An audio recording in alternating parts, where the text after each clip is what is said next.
Hope, is that what y'all want from me? Corporations making all this blood money. It's almost like they only want blood from me.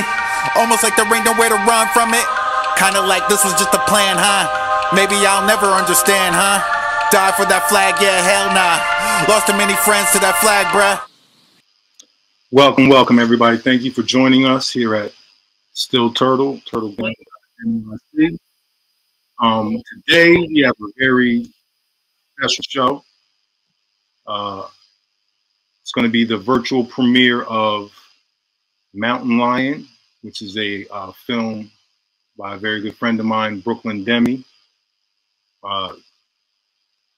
So with no further ado, let me bring my bro Demme up here so we can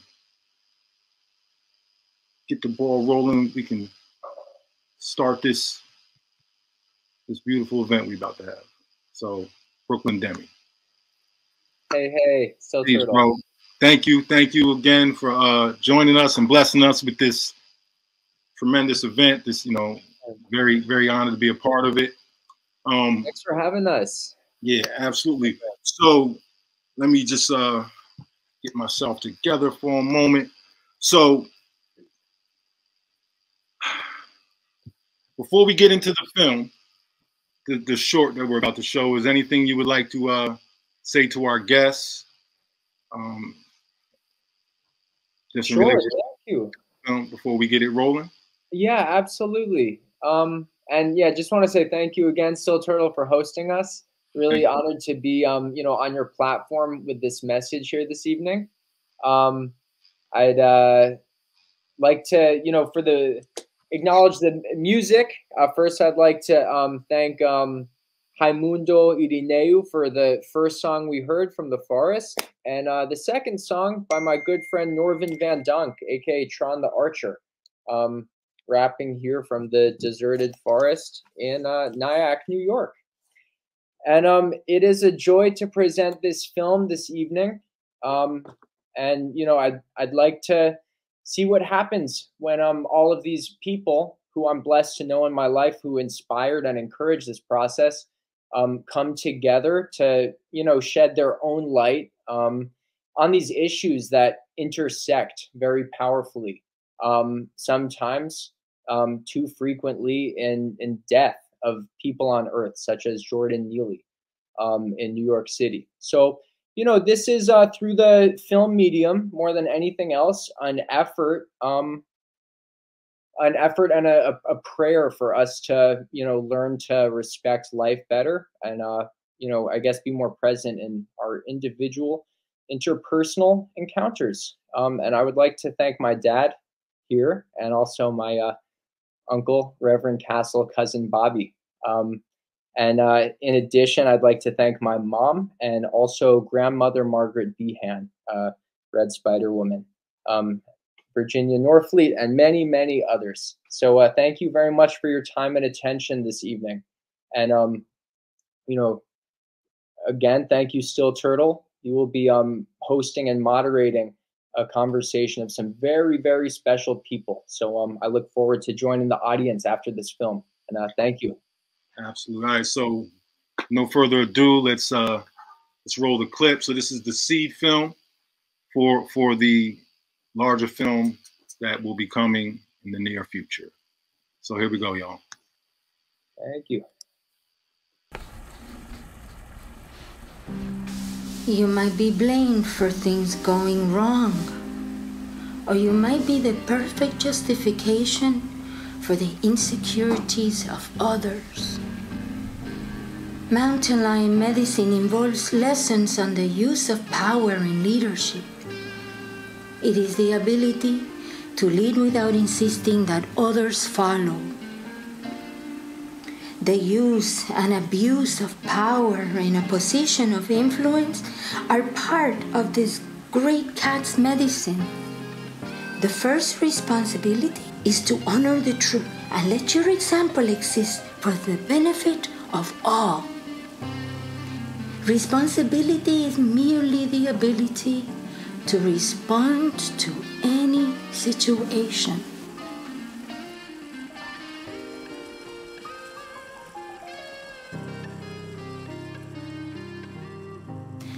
Panic is not part of this great cat's medicine. Hope, is that what y'all want from me? Corporations making all this blood money. It's almost like they only want blood from me. Almost like there ain't nowhere to run from it. Kinda like this was just a plan, huh? Maybe I'll never understand, huh? Die for that flag, yeah, hell nah. Lost too many friends to that flag, bruh. Miguelito, did you see the watery elephant running through this place right now? Ay, Dios mío. How could I have missed it, abuelita? I was caught up looking after a dinosaur porpoise surfing the sky. Dinosaur purpose, huh? You're too good at this, my handsome young man. What would I do without you? I don't know, abuelita. I just don't know. Pero, mira. Look at those elephants who split into two twin teacups and bleed through a crown of thorns. Back into a mighty jaguar chasing little birds for fun. ¿Qué pasó, mijo? You're always so smart. Why would a mighty jaguar chase on somebody for fun? You're right. The teeth and claws of a jaguar are not a toy. They are a responsibility. Oh, mijo, why spoil all the fun? We're just here enjoying the birds this evening, no?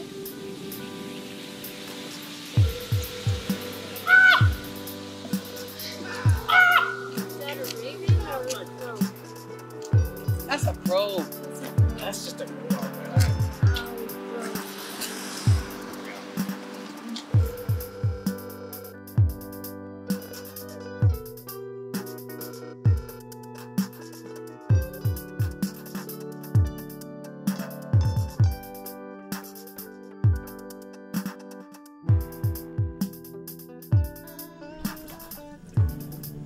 Recognize all the different kinds of birds, mijo.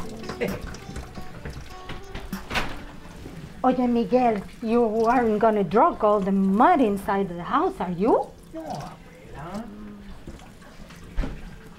Maria?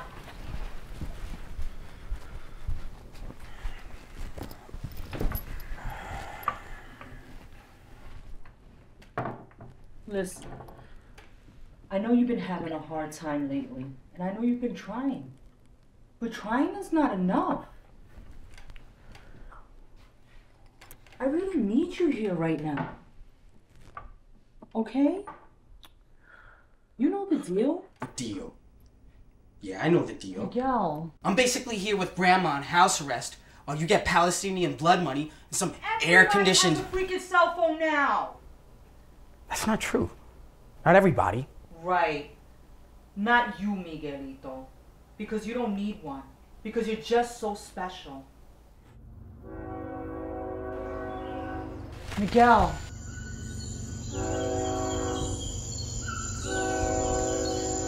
I'm gonna show you on my phone. I'm gonna show you on my phone. I'm gonna show you on my phone. Think I see it now. Tell me now.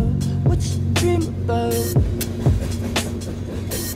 Can you see us now? Yeah, scream now.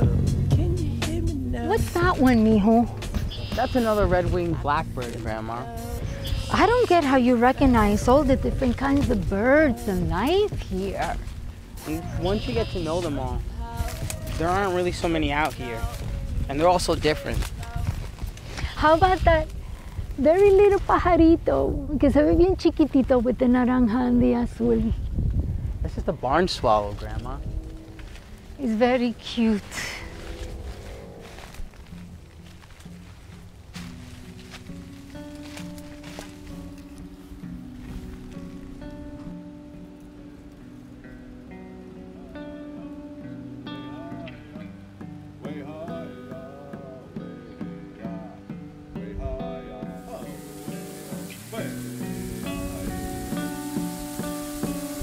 Miguel, come meet my new friend, Luis.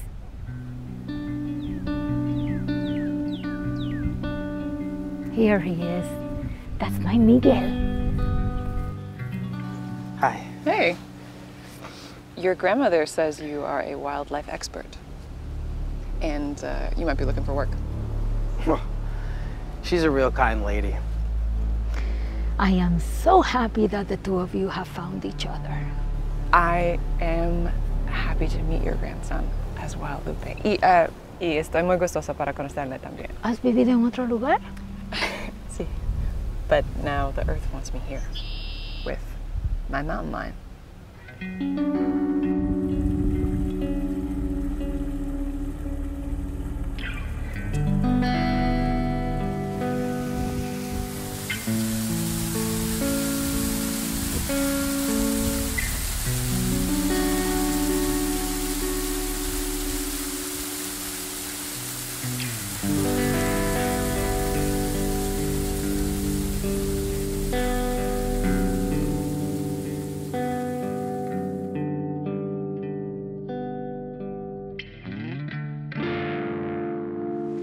When a gift is not properly taken care of, it can become a source of harm. This Mountain Lion seed film is for us to learn to live with more respect for ourselves, each other, and the world around us. This is for everyone.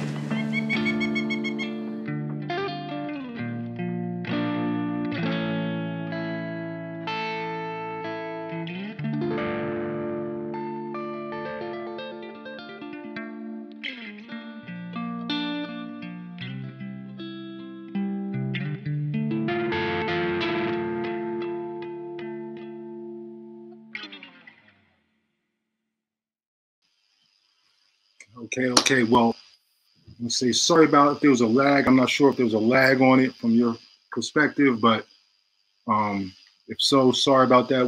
What I will do is I will run it again at the end of this conversation, and maybe we can see it without the lag this time. So what I want to do now is bring up our guests, and then I will begin the conversation by asking one question to each guest. So right now we'll just start bringing people up and begin the conversation. Hello. So if you just like to introduce yourself first before I bring the next guest up, and then we'll just move through like that. Hold on. Okay. All right, my name is June Van Dunk. Thank you so much for having me. Thank you to Brooklyn for having me too. Okay. My name is Hayden Gilbert. Thank you so much for having me, Steel Turtle.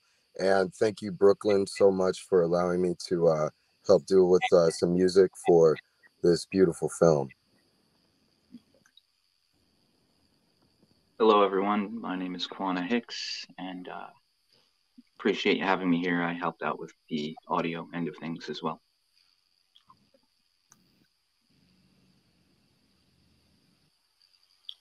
Jennifer Juniper. Hi, everybody. My name is Jennifer Muir. Thank you for having. Thank you, Brooklyn, for asking me to be here. Yeah, I'm excited to see what unfolds. Next guest is Shaniqua Benitez. Hi, how you doing? En route right now. I'm just moving around, but happy to be here. Helped out with some of the artwork. Thank you very much. All right, next we have Ashley Dawson. Hello, I'm Ashley Dawson. I've been helping Brooklyn with Truth to Power, and I'm excited to be here. All right. Good evening. Latanya Baptist Young. I am a community advocate activist, and I am pleased to be sharing space and time with all of you. Good evening.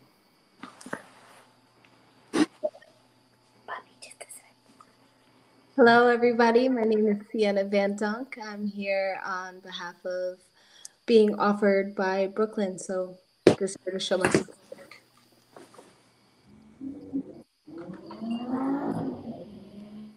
And we have Jeffrey Fontaine.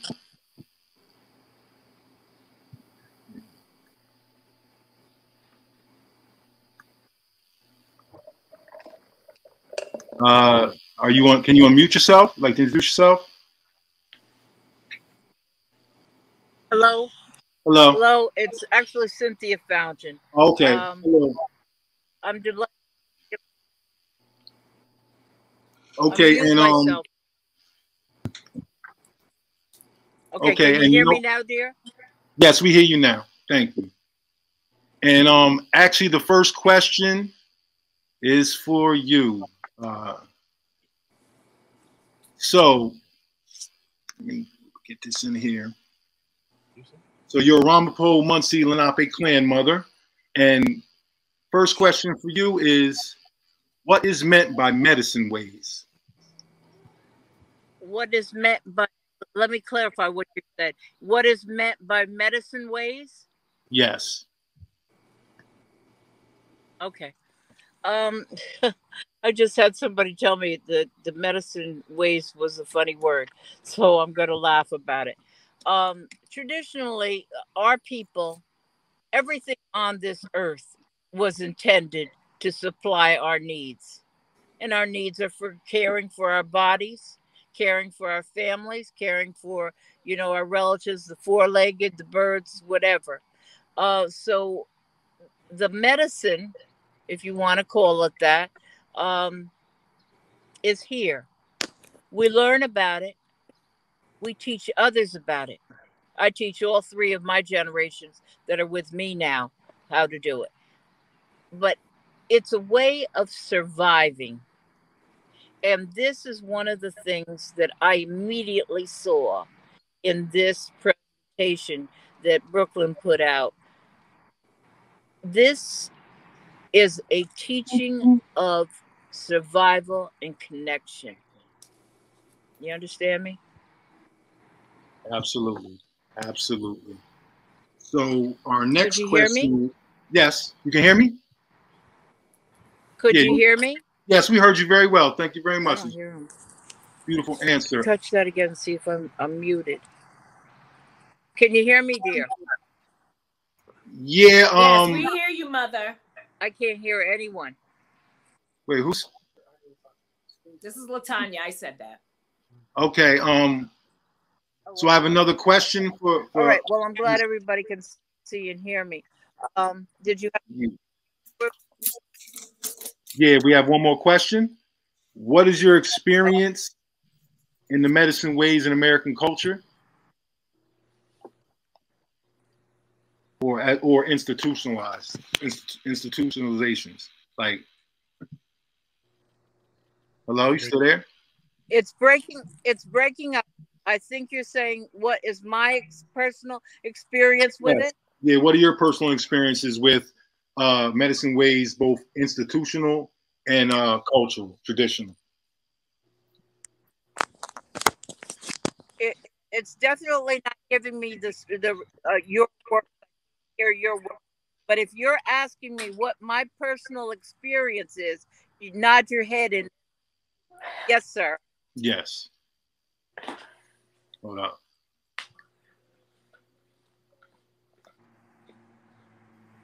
Yes. You can hear me? Yes. Can you hear me now? Breaking up. It's breaking up.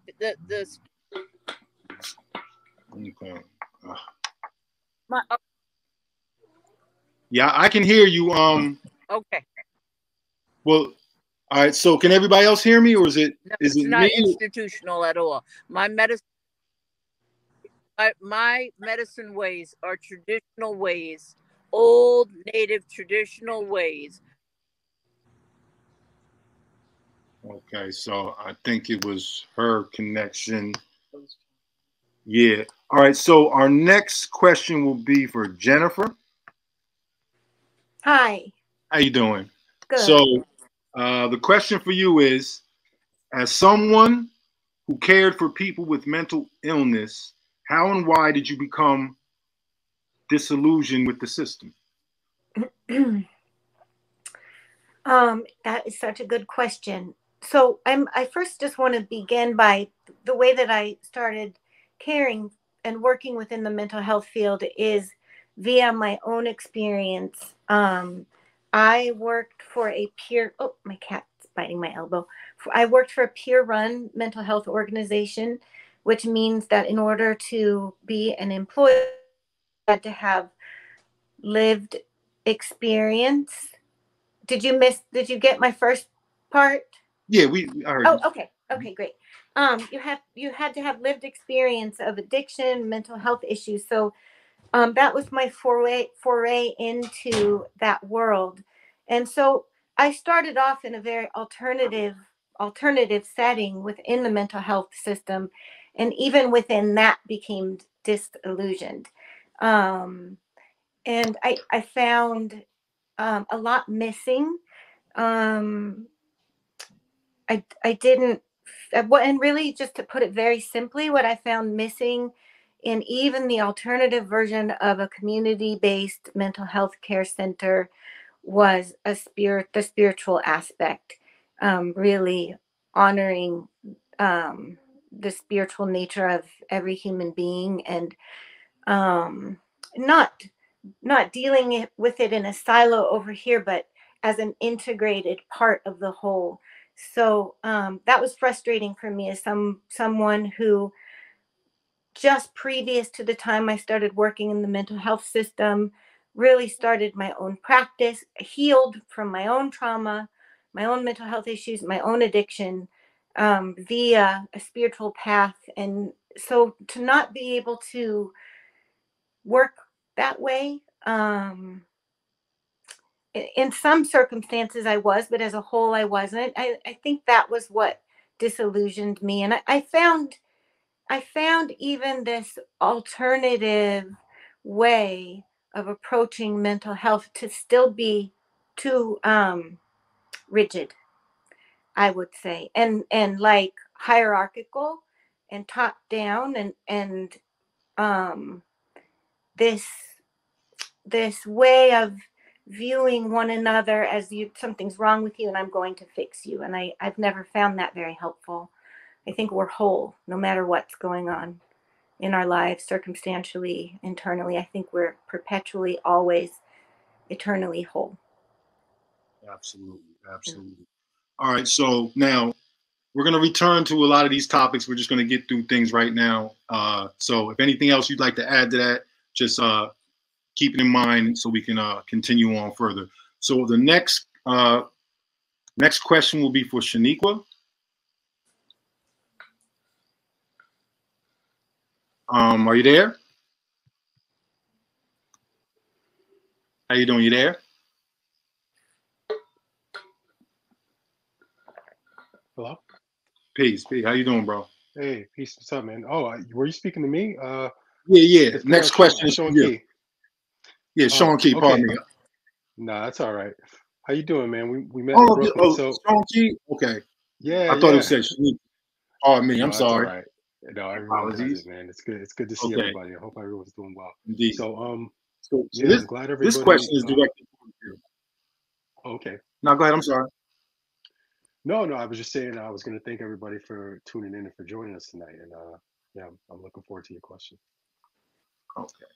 So, how else is the system negatively impacting our communities, and how do you engage in it creatively? Well, I'll be honest. I'm not very knowledgeable about the inner workings, but from what I see, from what I observe, I can give an example of personal experience without, using a name. But I had a family member recently that, you know, I'll say I was afraid for their lives because they were experiencing. Uh,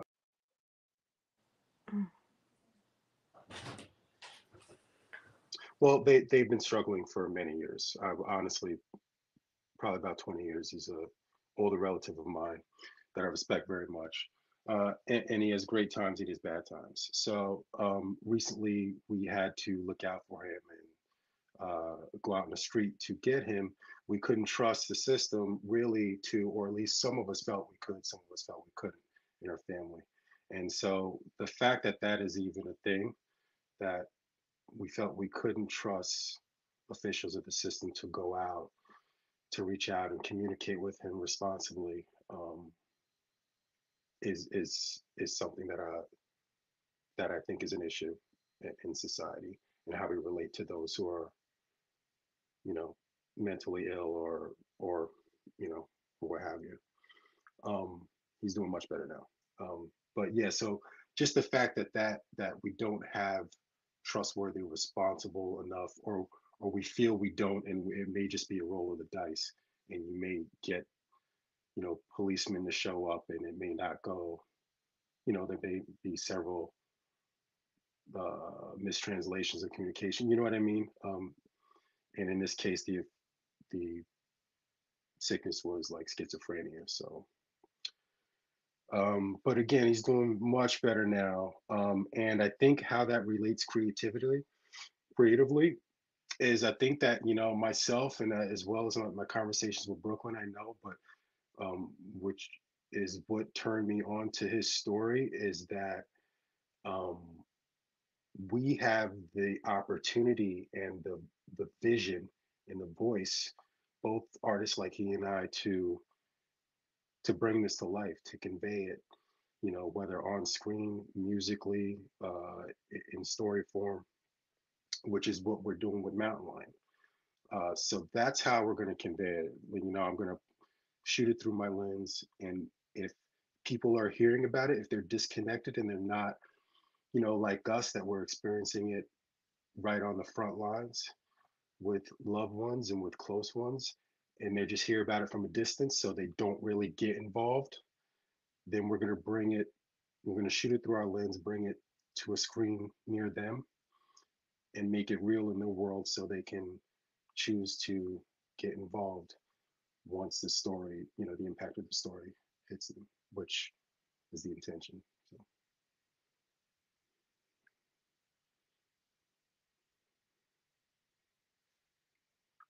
are you guys? Oh, I can't hear you. You blanked out. I can't hear your response, All but right. I hope that. No, that I was hear that you was a now. great response, and this clears up a little bit of my confusion, because there is a Shaniqua and a Sean Key. Yeah, there's So, Shaniqua. so we're going to get a double answer for this question. So we're going to bring Shaniqua, who I see is here. Let me unmute you, and I want to direct the same question towards you. Okay. Yeah, can you just Yeah, I'll repeat the question for you. How you doing today? I'm good. How you feeling? I'm good. I'm good. We're good. So the question is, how else is the system negatively impacting our communities? How do you engage in it creatively? Creatively, pardon me. Um, I think that systematically the system was created in a way to, make sure that we don't have access to the things that are necessary. So I don't think that is necessarily impactful. I think that it was created in a way that it is now. So how do you change that? Do you change it? That's the problem. It's like an uphill battle, and as soon as you feel like you get to the top of the mountain, it's like a million more mountains. So for me, being an artist, I just got finished doing a huge project about redlining, and it's so much that goes into it that's beyond equity and having access to loans for home ownership and businesses.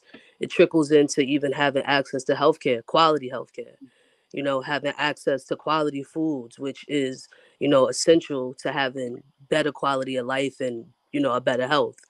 Um, so for me, I mean, I got an autoimmune issue. I'm from one of the areas that has one of the higher rates of asthma and allergies in New York. Hunts Point has the highest asthma and allergy rate in the country. What does that tell us is that you know you look at the census and you look at the numbers and the demographic of the people that live in the area of Hunts Point is black and brown people. Yeah. So to me, I think that the impact is every day. We feel it. Look at how we live. You know what I mean? Look at just everything. This is such a layered question, so it could get deep, but I mean, at the surface, I think that's kind of how I view it. And that's how it impacts me. Just kind of like making work that continues to bring awareness to these things, and my own personal story of having, autoimmune issues and dealing with asthma and allergy. I know firsthand. So yeah.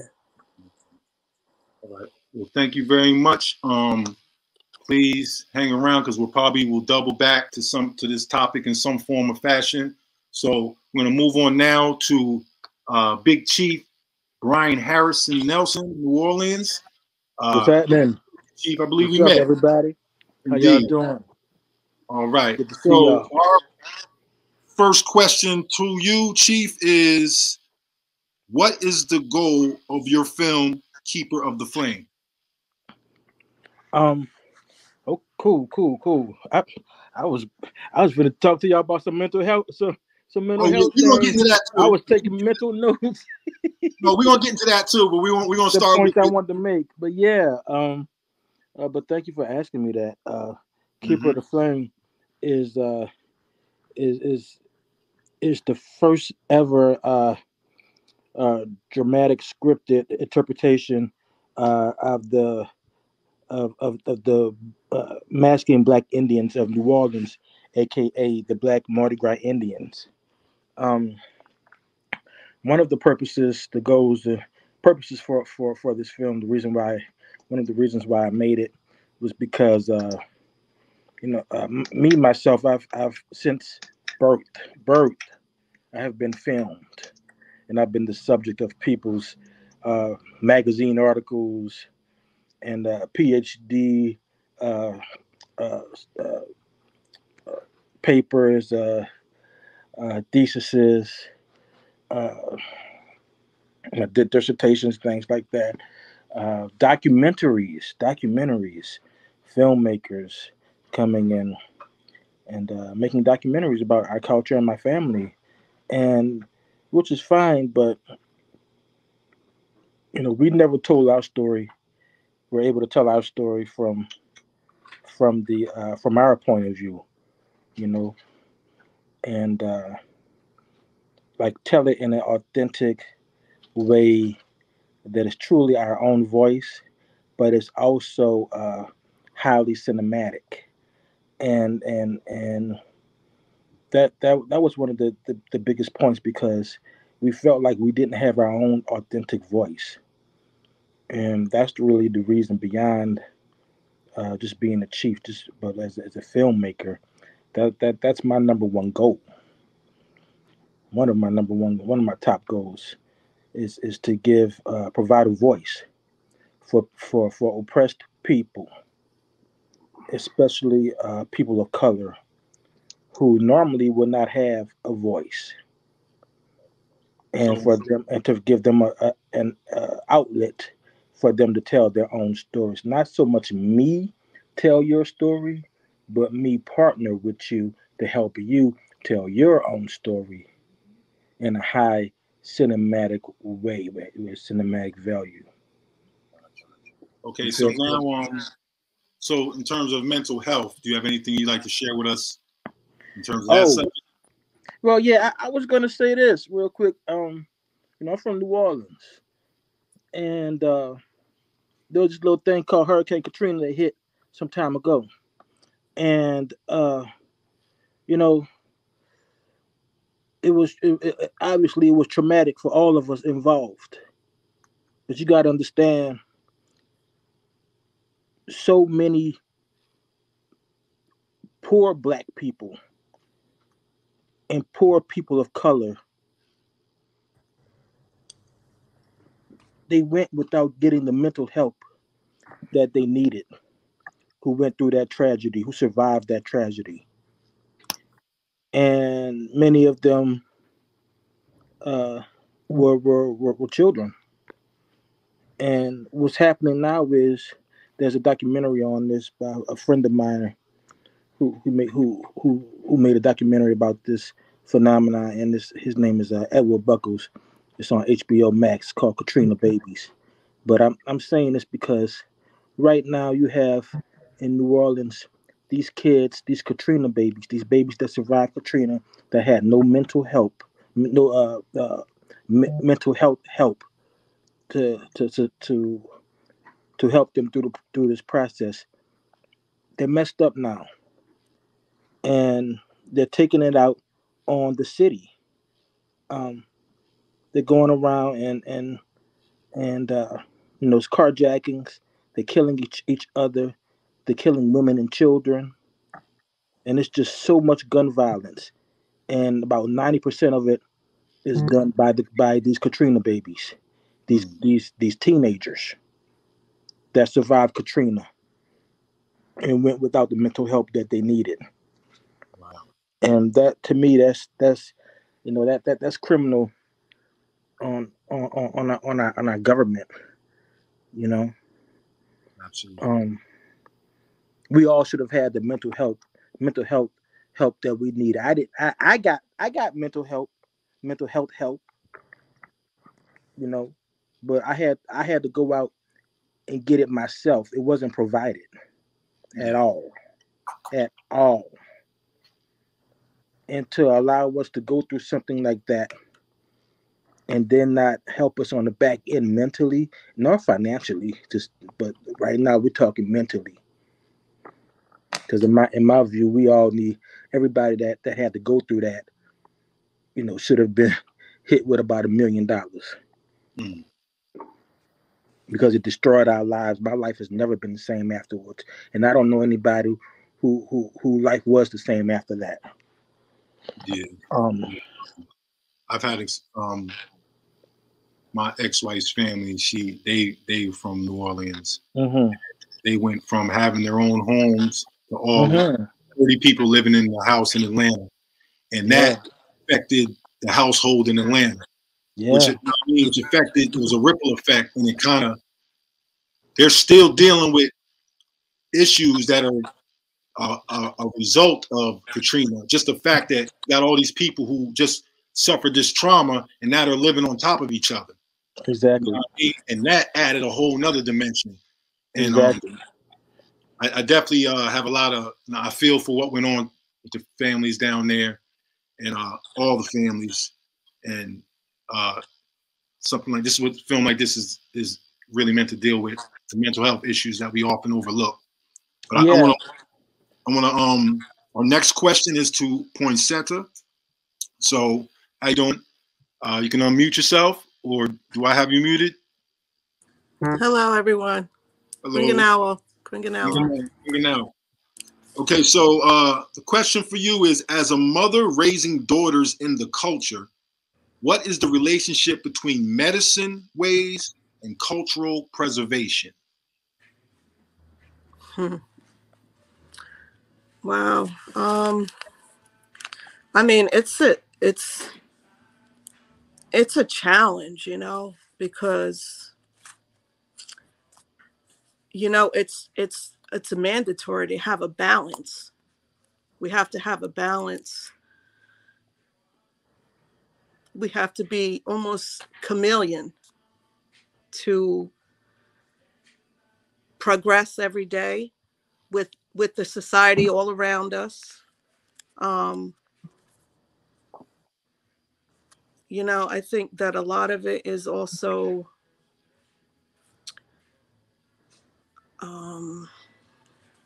it's like it's a frame of mind with medicine.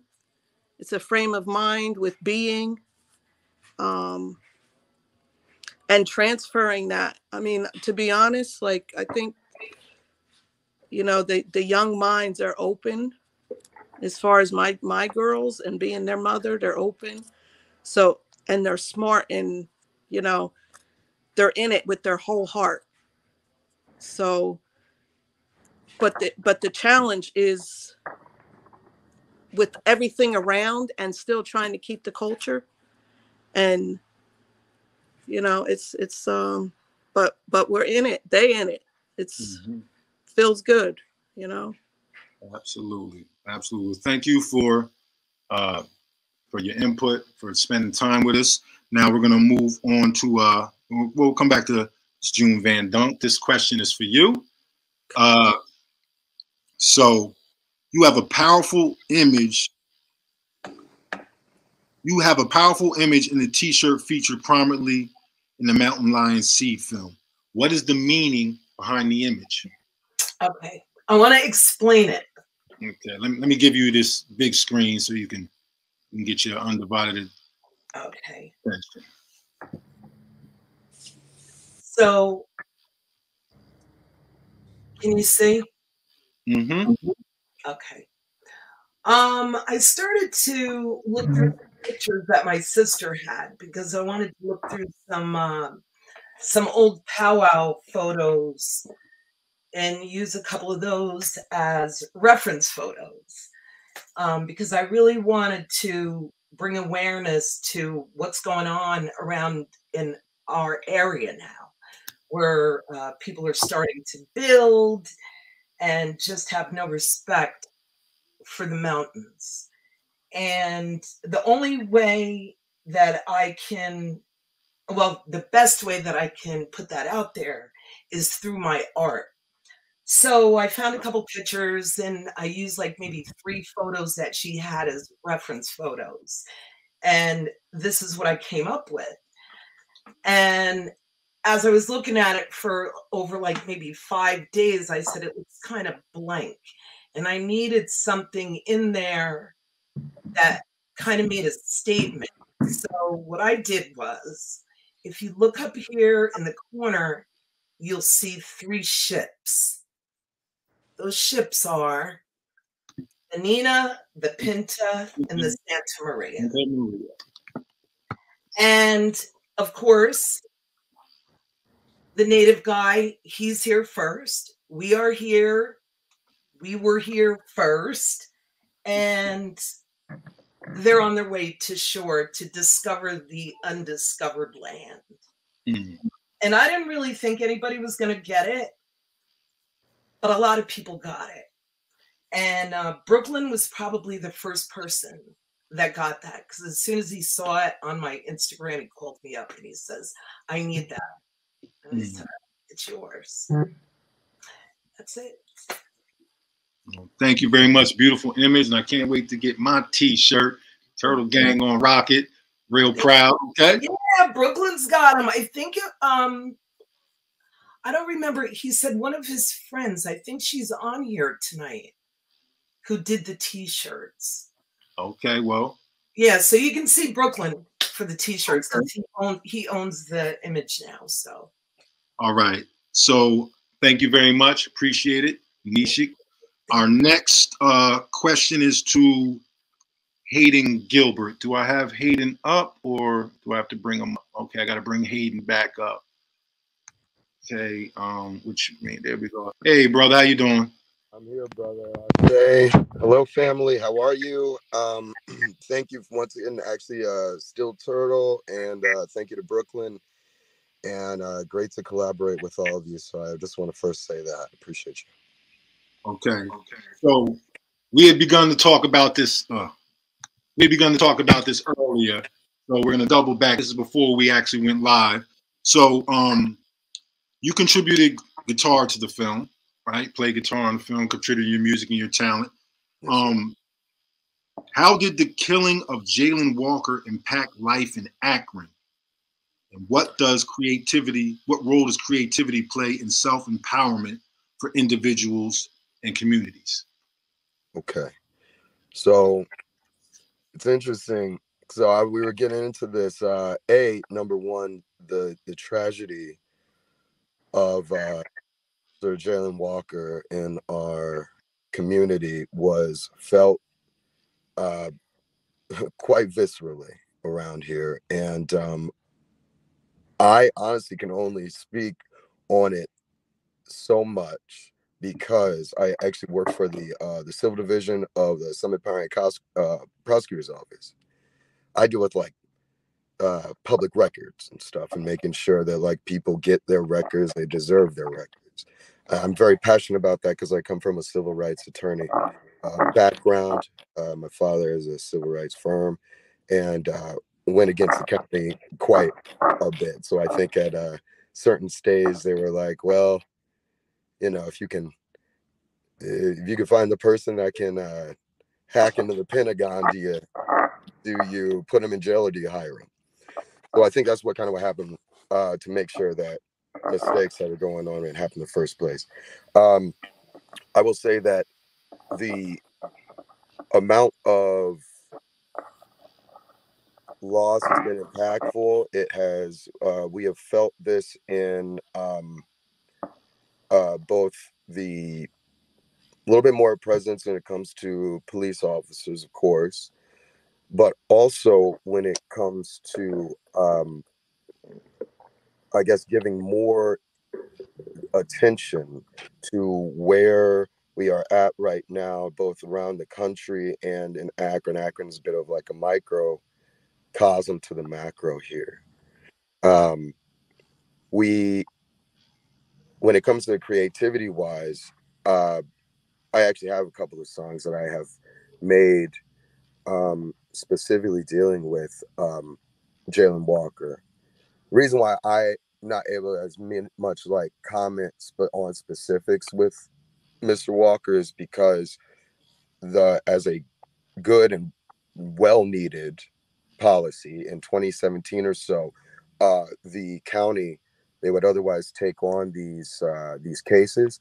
They said, okay, to show that there's not any bias and to make sure there isn't any bias, we're going to make sure that these cases, when it comes to law enforcement shootings, immediately go to Columbus, to the Attorney General's office, and to BCI over there.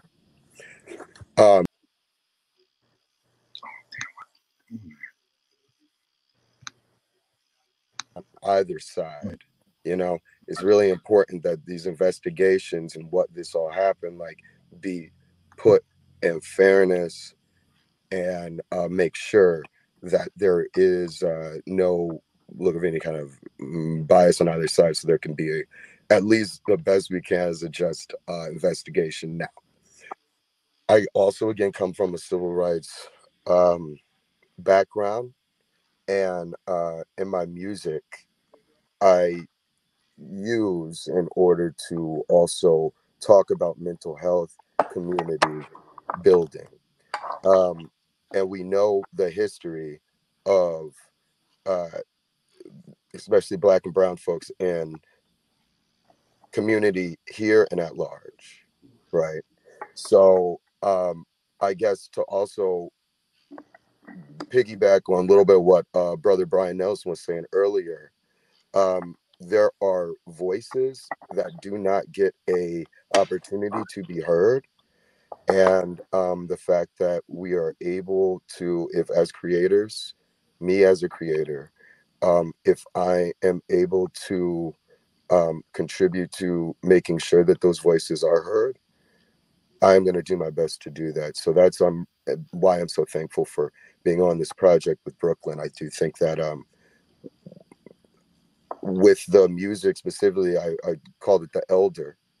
It's in the part where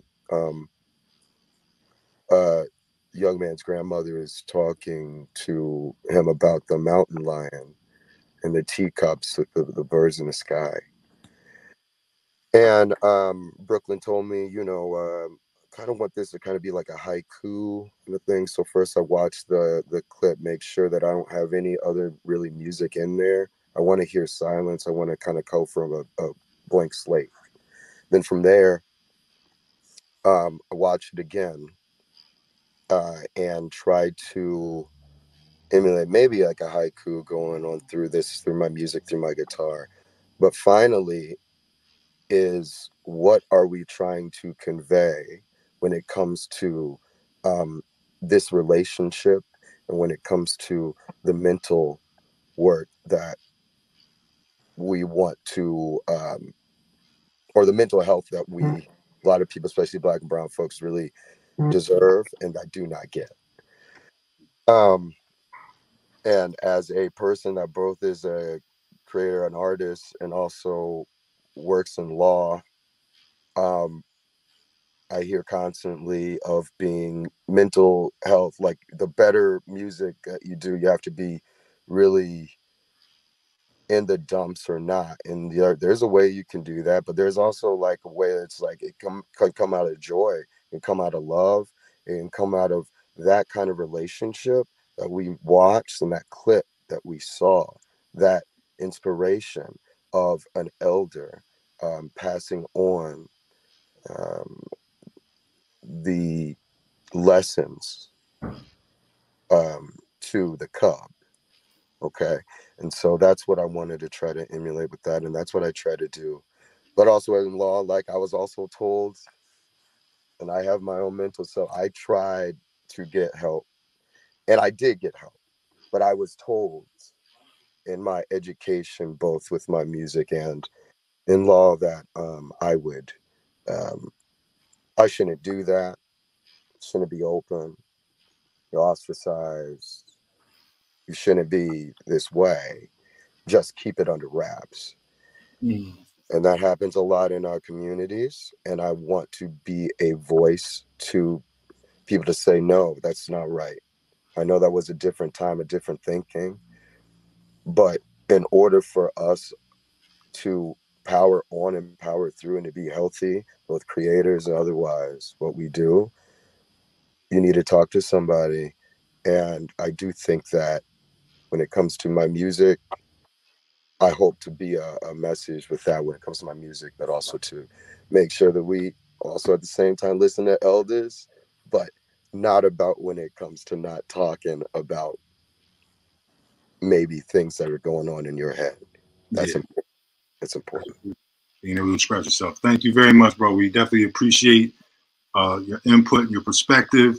So as we move along, our next question is going to be for LaTanya Watkins. So I don't think we got to hear you you to introduce yourself earlier.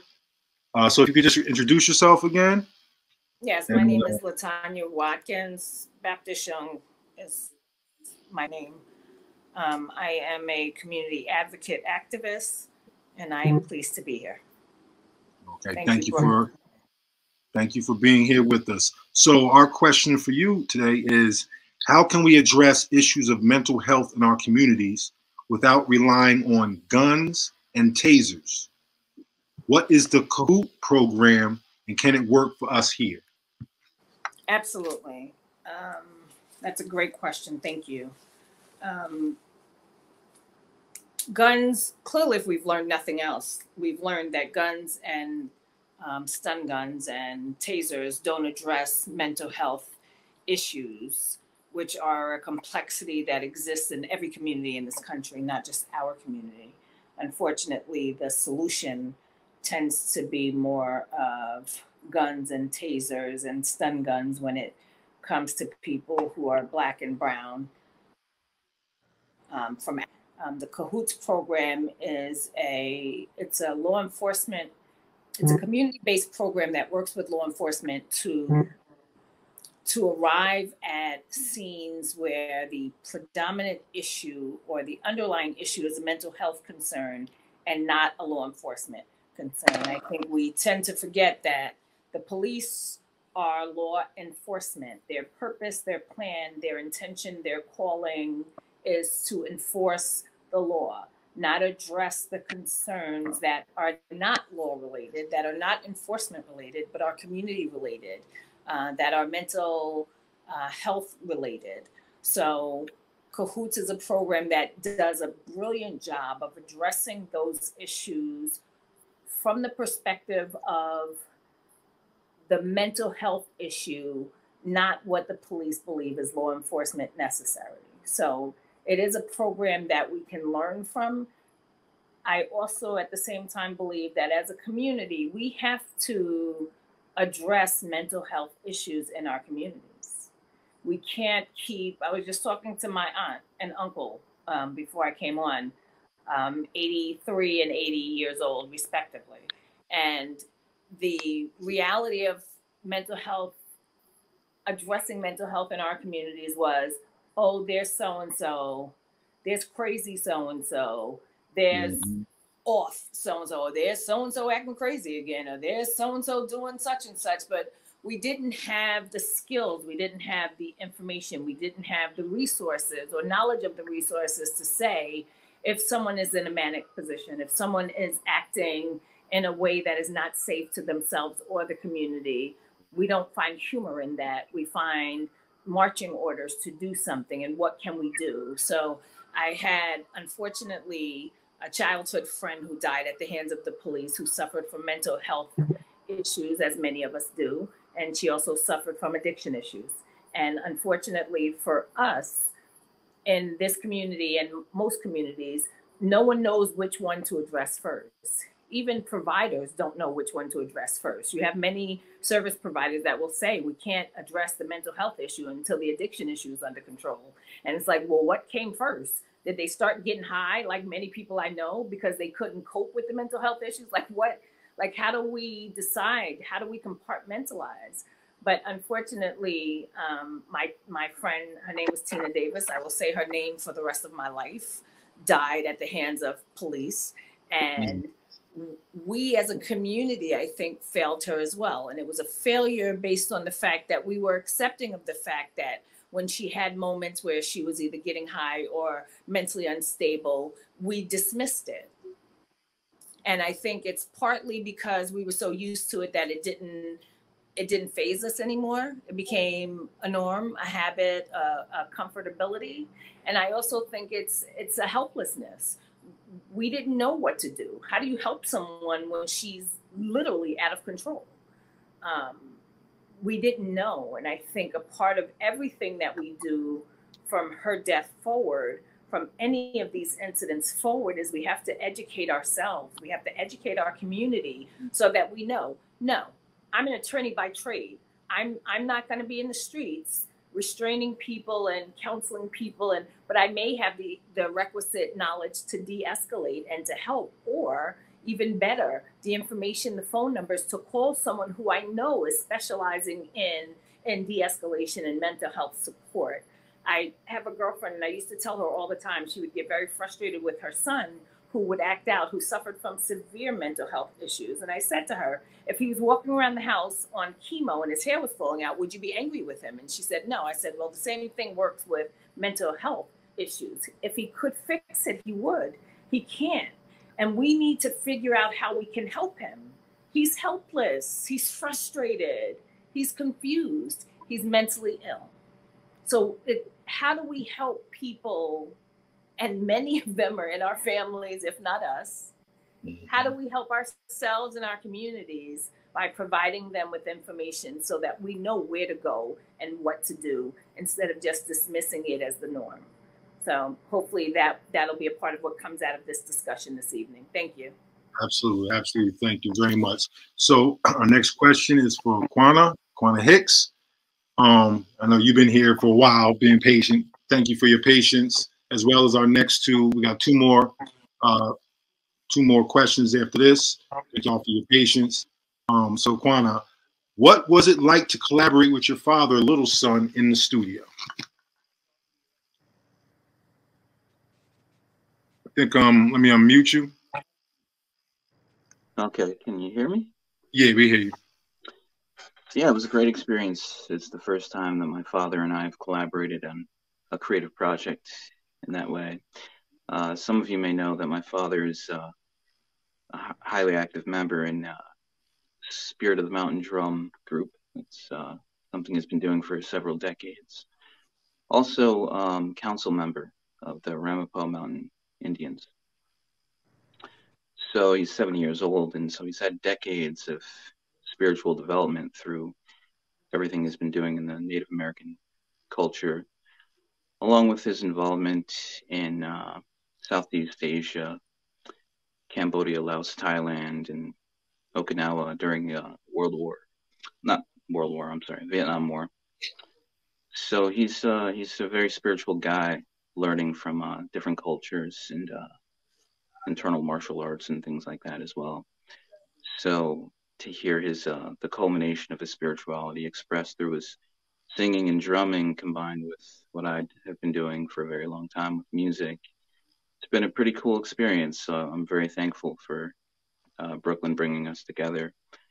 to work on this project. I don't think we would have probably worked on a project together without Brooklyn suggesting it. So it was really a good enlightening experience.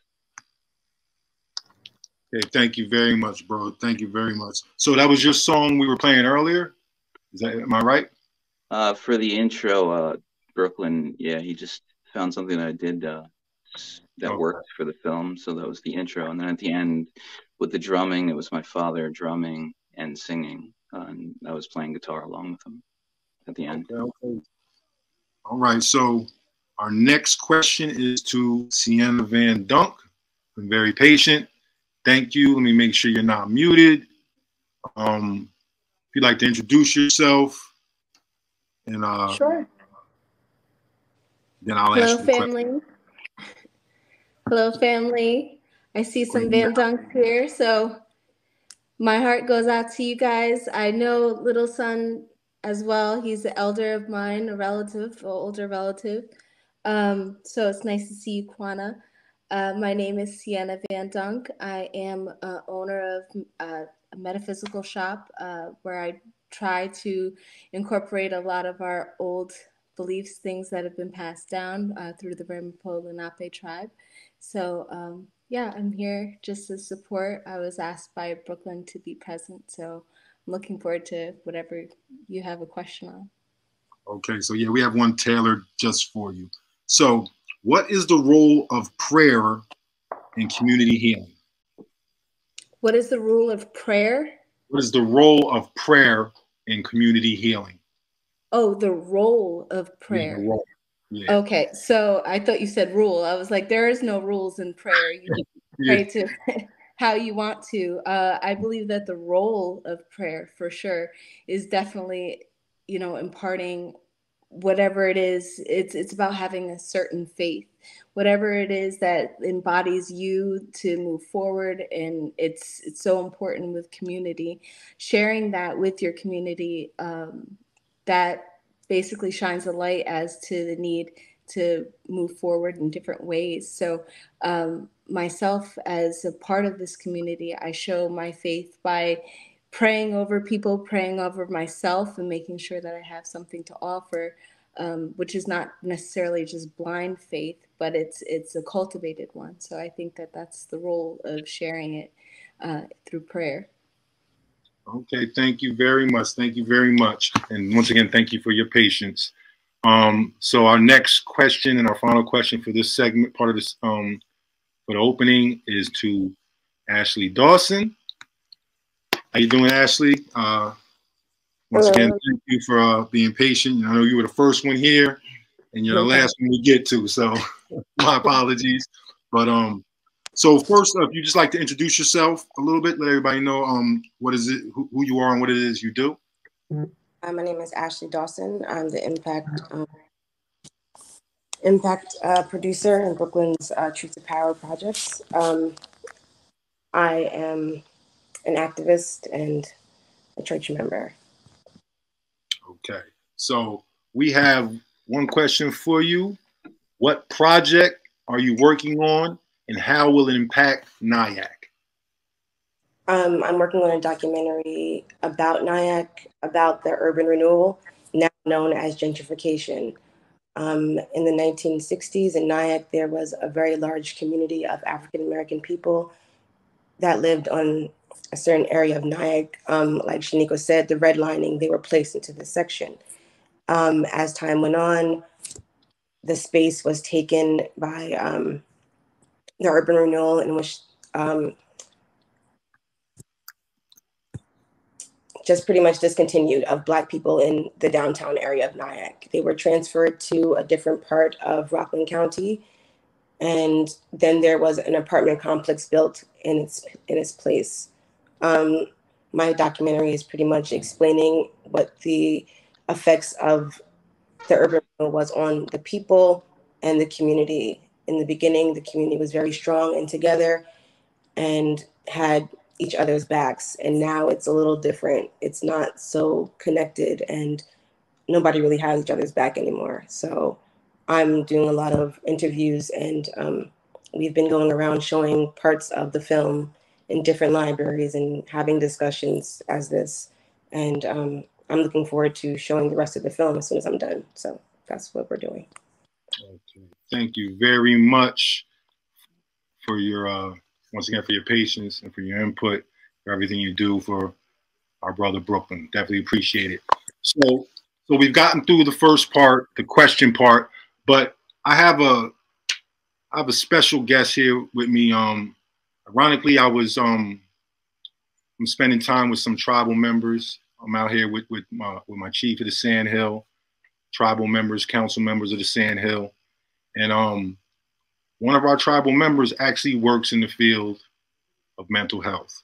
So we felt we definitely should give her some room to add to the conversation. So I'm going to extend my platform to her, allow her to introduce herself. This is Lorena Cosme, and she's going to talk a little bit about mental health and the role she plays in. So I'm going to get up for a moment and give my sheet up, please. Thank you. Mm-hmm. Hi, everyone. My name is Lorena Cosme. I happen to be Chief Holloway's wife, but I also work in mental health. And one of my focuses has been pretty much from the middle of my education. I realized that I was coming across a lot of just colonial ideas that just don't seem to be able to get out of mental health. And one of the biggest problems that I see is like there's a really huge pathologizing of what is completely normal reactions to the different forms of trauma that we've been subjected to, whether it's generational trauma, colonial trauma, the trauma inherent in the structural racism that undergirds every aspect of our country. And, you know, it was something that it upset me that throughout the whole course of all the classes I had to take to get my bachelor's, there was one multicultural psychology class, a single one, and it was optional. One of the things that I want to start working on, and I don't even know how to get this started. I've networked with a few people at the UN Indigenous Forum and just trying to figure out ways of kind of making academia and the clinical world be forced to confront these discrepancies in treatment, and really also be forced to acknowledge that, you know, for people such as ourselves, our sacred relationship to nature should not only be accepted or tolerated, it should be expected, and it should be an understood thing that these aren't like thought experiments. When we connect with a body of water, or with, like in the film, the teacups and the birds, they were not just, that was a sacred communication with nature. That was not a thought experiment that someone's engaging in. It's different when it's your daily way of life versus using some indigenous ideas as, like, you know, thought experiments, or just like, let's try something fun. Like, this is, you know, our entire way of being in the world. And I think it's a big problem that it's not respected. You know, it's not fancy, whimsical ideas. These are real practices that have a lot of meaning and depth. And if you also just look at psychology as a field, it's really based on European men. And, you know, none of the worldviews of other people were ever taken into consideration. And they're starting to, yeah, but I mean, we've got major problems, and we don't have time for them to, you know, committee and work group into the idea of accepting our ways of being. So, you know, I've been hearing about some groups, like some groups in South America that are actually trying to start indigenous psychology universities. That they're just decided, you know what, if you're not going to let us into your sort of sanctified realm, we're going to make our own. Because at some point, you know, we have to be able to deal with these issues in a way that speaks to us and is, you know, rapid for us. Not, we don't want to have to, you know, go through the like translation of what one form of psychology can do for another person or what have you. So that's all really I have to contribute. I want to thank Norris for being so generous. And yeah, I don't know. That's it. Thank you guys all for being here. This is really cool, and I did not expect this. So thank you. Okay, so what we're gonna do now is open up the conversation, so everybody can unmute yourself. If anybody has any talking points they want to start with, please feel free. See where Brooklyn's at, see if he wants to check back in. And yeah, please feel free to interject and begin the conversation. Any points that stuck out that was mentioned that we would want to start with?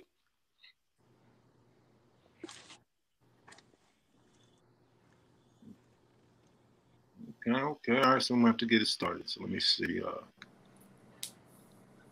So, well, hello? Yeah, if you wanna. So we're gonna Speaking on what she was saying earlier, Mhm. she was talking about how BA in psychology, and they don't really teach ways to help people with mental illness. They only tell you how to give them medication to deal with their illness. I work in a So when someone is speaking, and if everybody else could mute while somebody else is speaking, and then unmute if you want to say something. Okay. I also work in an organization that deals with people with Could you mental start disabilities. over again, please? Because we just missed a little bit of the beginning. I was saying to what she was saying, the woman that was on your screen, the psychology part. I have a BA in psychology, and they don't teach you how to help people with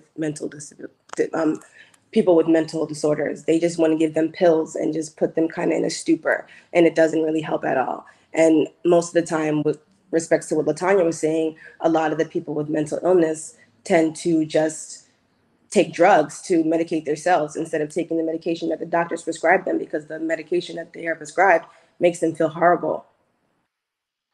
So that's kind of just what I wanted to say. I just think that we do need to find a way to help the people instead of putting in. And are we not muted? Are we unmuted? Okay. So, and I agree with you 100%. And one of the big problems too is that I found, and granted, I'm not licensed. I'm still kind of new to this realm. I came from more of an activist teaching realm. And then I realized quickly, coming from Florida teaching, I'm not going to be able to like really go anywhere with that the way it's going down there now. So I just decided, let me gather up my credits and do something useful. And, you know, one of the big problems too is just, like I said, the medication of everything. But I think that also comes from, again, like really, it's not a mental illness to react to the destruction of the planet with depression. To me, that seems like a normalized way of reacting to something that is so sacred to you being damaged. I think like there's like a whole shift that has to happen, because until they understand that our reaction, like our people of color, indigenous people's reactions to things that happen in our culture and our society are not they're not singular events. They go through this long historical context that's never put into it. Generational trauma is never really addressed. The struggles of just dealing with daily microaggressions and dealing with the subtle racism that is just everywhere, that's never addressed. And so it's like the only thing they have right now, because it comes from a white Eurocentric perspective, the only thing they have is that they have no concept of understanding really where we're coming from. So they're like, oh, it must be an illness, they're sick. And, you know, because it's deeper than just an individual's mental health. Like, we have cultural problems that we have to work through in this country. And like, you know, obviously the dominant society isn't getting it done. And, you know, allies or not, we need to just start sort of taking the reins and doing stuff, or we're going to always be where we are. And it's not right. You know, like our people are just always the last thought.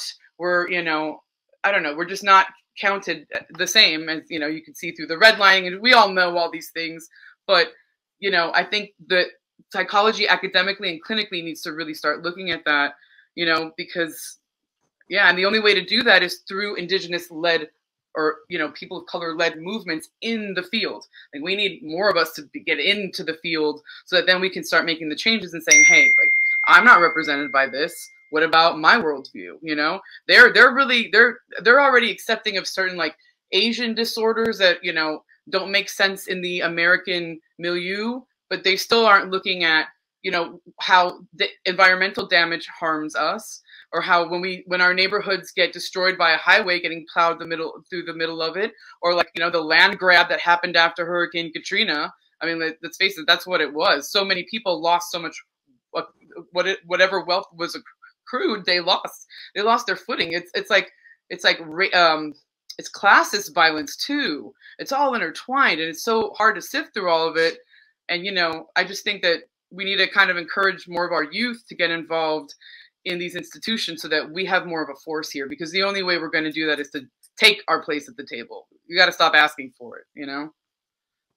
I think a part of that, or a part of a contribution to that concept, is that we need to create solutions for our own communities and stop going to white people, the mainstream, the systemic racist operational existence in this nation, expecting them to fix our problems. We as people of color, the African Americans, I'll speak specifically to that community, we are the only group of people who stayed in the land of our enslavement, and yet we expect those who enslaved us to treat us as equals and give us what we need to survive. It's in their best interest that they deny us through whether psychology, economics, whatever it is. The system is designed for their benefit, for their progression, for their upward mobility, not ours. And I think until we get to the place where we understand that and we work toward this picture right here, I wish I could screenshot it, and maybe at some point I will, is a beautiful microcosm of the diaspora that is intended and was created for us to build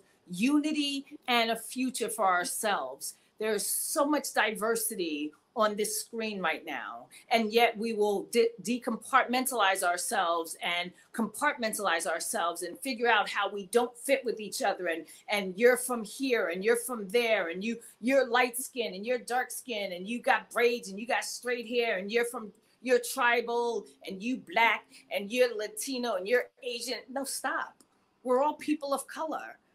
We all on some level share the same trauma, the same struggle that everyone else on this line shares. Why are we not unifying? I wish, if I could, in prayer and supplication, I would ask God to unify us for a year. Not forever, just for 1 year. And every piece of material that we needed, we would have to go to you, sister, for psychology. We would have to go to you, Sister June, for art. We would have to go to you, Brother Hicks, for music. We would have to go along the lines, and everything that we needed, we would have to seek each other. And that is the only option that we should have for a 12-month period. When we learn to trust and rely on ourselves, we will get a lot further. Trust or distrust is a phenomenon that is a Eurocentric mentality that was created to destroy us, not to build us up, not to tell us who we can't trust on the inside of who we are. We should have learned who not to trust on the outside of who we are, but we didn't do that. So I pray that what comes out of this is a unification so that we begin. No one's going to fix it for us. White people are not coming in on horses with grants. They just sent $515 million to Ukraine. They're not going to do it for us, people. They're not. They're not concerned about us. We've got to do it. And it doesn't take $515 million. It takes us sitting around and talking about what we need to do to save ourselves. Thank you. Absolutely. And a big part of that is the stigma. I forget who brought it up. Oh, I want to say Brother Hayden. Did he bring it up? I think he brought up the idea that also in our communities, so like, you know, my parents are mixed Indigenous Latino heritage. It's a shame to go to, if you're not going to the church only, like they don't accept mental health issues. Like my dad suffered with what I'm pretty sure is bipolar disorder his whole life. He still struggles with it. He won't go because of the stigma attached to it, you know, and the stigma I think for us is also about a lack of access. We've had no access for the longest time to proper mental health. So I think it's a mixture between sort of cultural elements, you know, yeah, we don't want to deal with our crazy. Yeah, like what you said, like we tend to normalize and even make light of the mental illness issues in our neighborhoods. Like you said, like crazy, you know, that's just crazy Uncle Joe, or that's crazy, you know, Alice or whatever. And I think that we do normalize that. These people, instead of becoming the like people that need help, the damsels in distress, so to speak. I know it's a bad phrase, but they become the joke, the butt of the joke of the neighborhood. And it's not funny. You know, I could see if like we dealt with all these problems, how you could maybe see some humor in it if you wanted to, but these things are on fire. You don't laugh at a house on fire. You try to put it out, you know? And so I think that's one of the cultural issues. We just need to not be ashamed, because stigma is a big thing. And stigma. I think our youth are really pulling through with this though now. I mean, I see it in my girls. You know, I see them educating even, you know, their friends. Literally, they just got rid of the mascot, which was a tribal chief head, probably 3 weeks ago out of their high school. But they're educating, you know, they're educating their friends because they're, you know, their friends are like, well, we're warriors. That's their, you know, that's their mascot. But they're letting them know, like, no, it's more than that, you know, like beheading Indians was a thing, you know, like that these kids don't know. And teaching, you know, teaching just their friends this, because like you said, it's not taught. These things are not really taught. I just came from a high school that has the Warriors, and I still don't think they've changed that yet. So I appreciate you talking about that and bringing that up, and I'm glad that your girls are educated and educating their friends, and obviously that's a testament to you.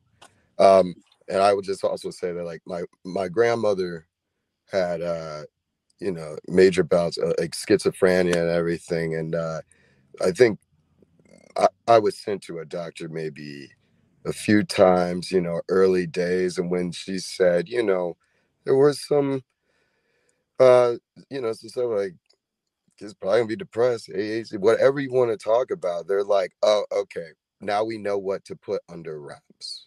Now we know what to not talk about, right? And I think that is a very unfortunate thing. Now, again, as I became, and it did take some time, but as I became like older and grown, I was finally like, you know, no, this isn't right. And if I want to try to maintain and build, you know, and help others, after a while it's diminished returns if I'm not trying to help out myself when it comes to this one right here, right? And so, like, that's what I'm glad that was able to happen, and that now I'm able to help people with the resources, at least get those resources and references too. And so I really appreciate your work, what you're talking about, because that really hits home. That stigma is real in these communities, and it's not funny. It's rough, and it has major consequences to us environmentally, financially, just building. Yeah. So something something that we all are aware of. We all just witnessed Brother Jordan Neely lose his life on the subway in New York. So I want to explain something to you all. Just give you a little. I worked at Target. Now, if you know anything about Target in New York City, probably around surrounding cities, they're ground zero for the homeless people. All right, they go in there to wash up, to get food. Not to mention that I worked at the Target at Atlantic Terminal, so it's right above the subway terminal, right across from Barclays Arena.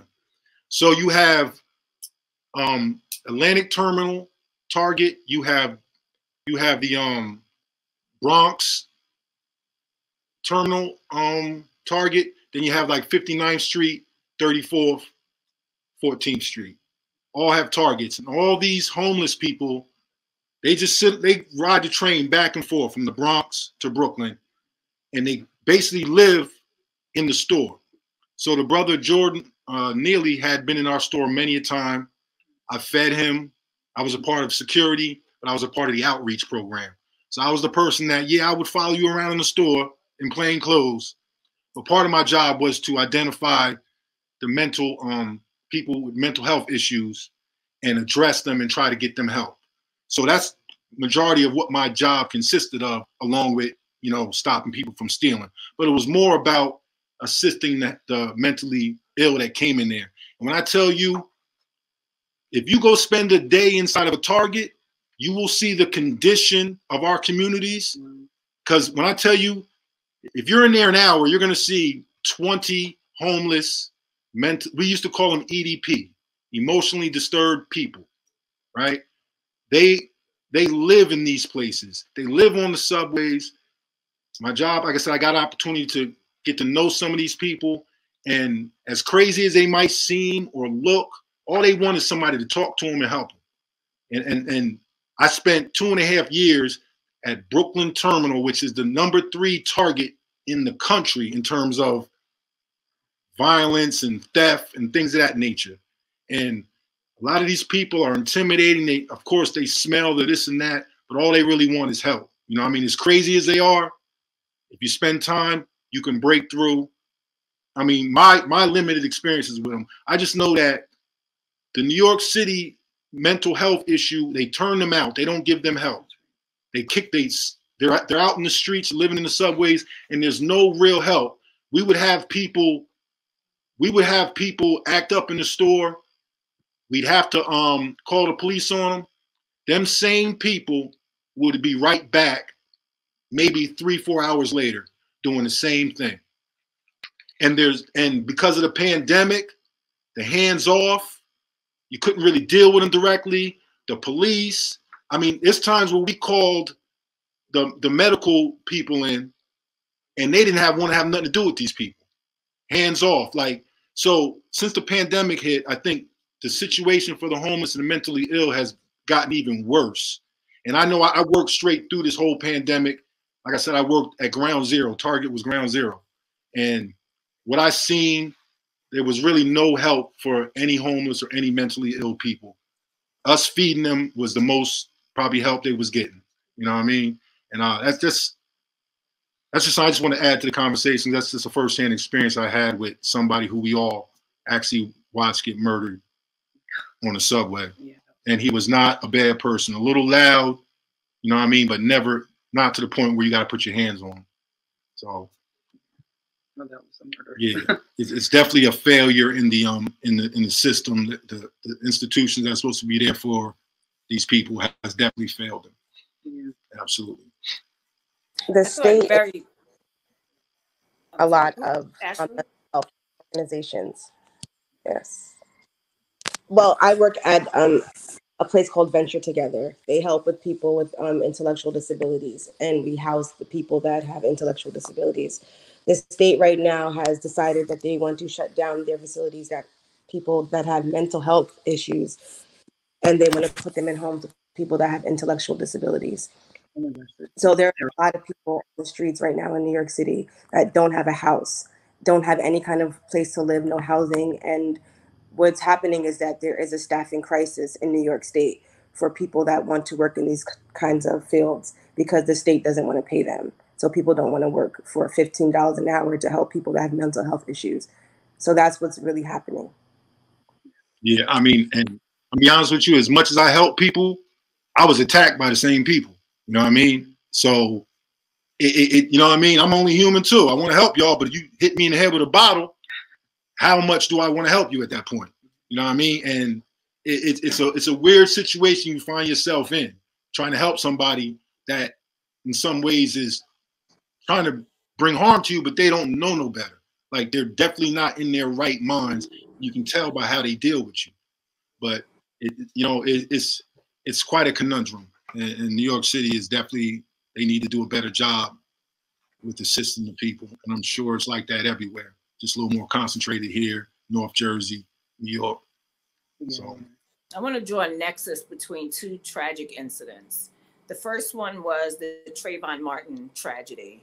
He was murdered by a community, neighborhood watch person. Mm-hmm. And the recent incident on the subway with Brother Neely. And here's why we can't allow either of those incidents to ever lose our memory.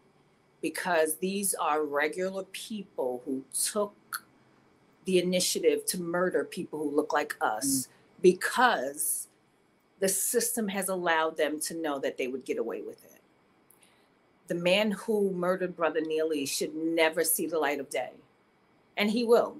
I know. The maximum he could probably get is 15 years for manslaughter. But he should be prosecuted. And our community can't do what we usually do, where we get upset, we fight, we protest, we march. And now that he's been arrested, we're quiet. We have to make noise until this man is convicted.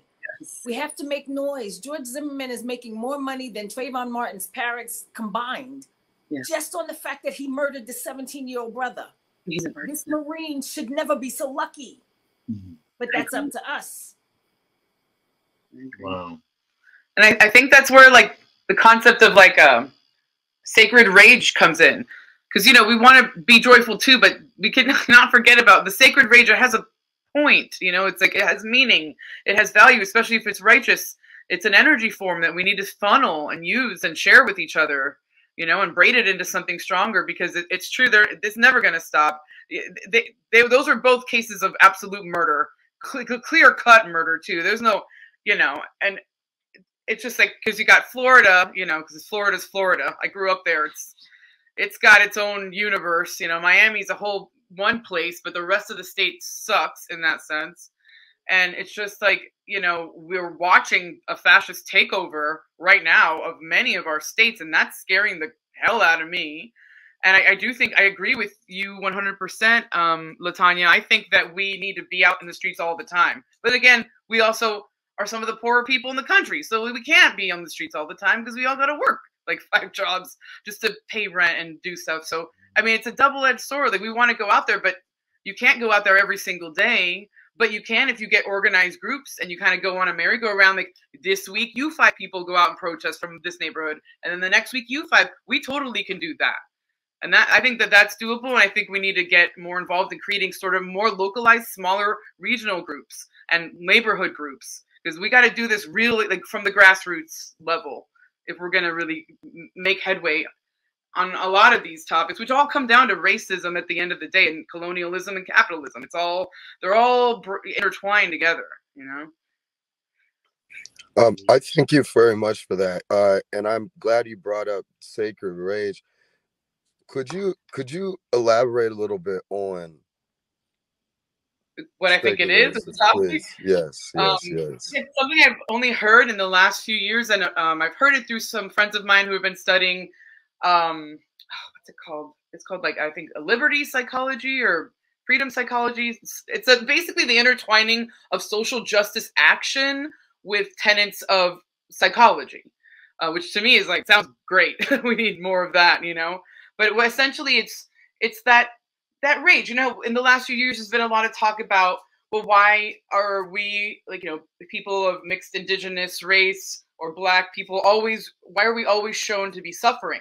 And there is a problem with this one-dimensionality where it's almost they fetishize our suffering after a while, and you can see it with some of the movies that are made. But we want to be joyful too, but also that initial rage was sacred. It comes from this connection to the earth and the way we live our lives, and our connection to each other as essentially tribal people. Like, all of us that are Black or color, you know, of any color, tend to come from people that had an indigenous tribal worldview, where we were all brothers and sisters. It takes a village. That was literal. We used to all raise each other. We used to, you know, breastfeed one another's children.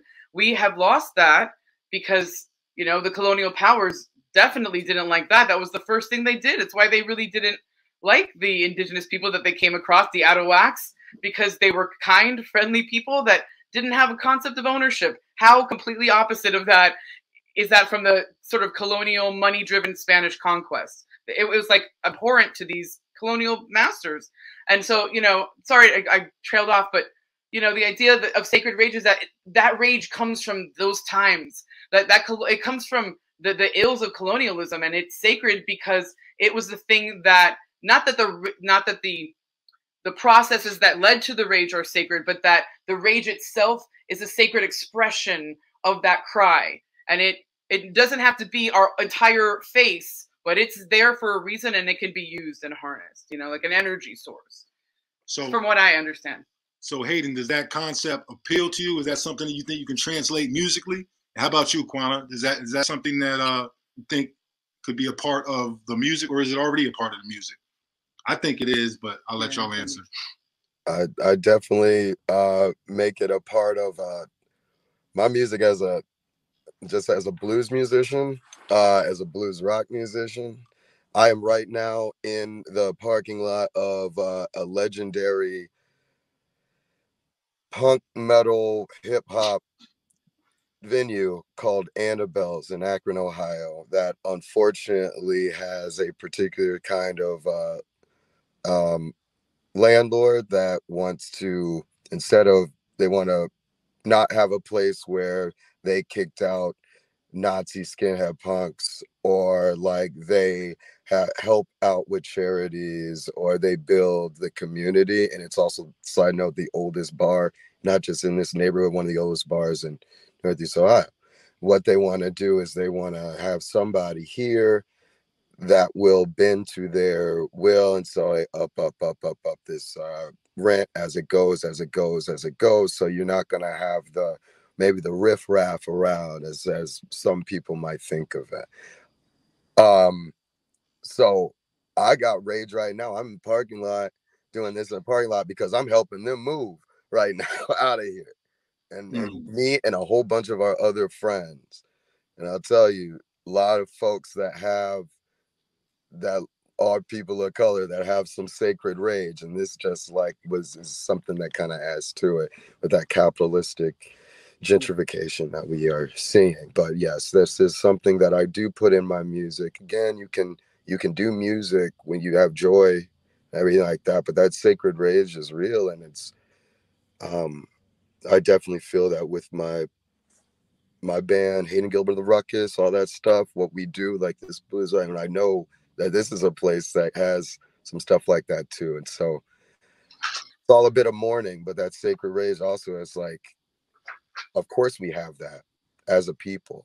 So I thank you for bringing that up, and it'll also definitely continue to be a part of my process in my music. So, let's sit back. We'll take another look at it. Then we'll come back, have a little more conversation, and hopefully Brooklyn will come back and we can engage him a little bit.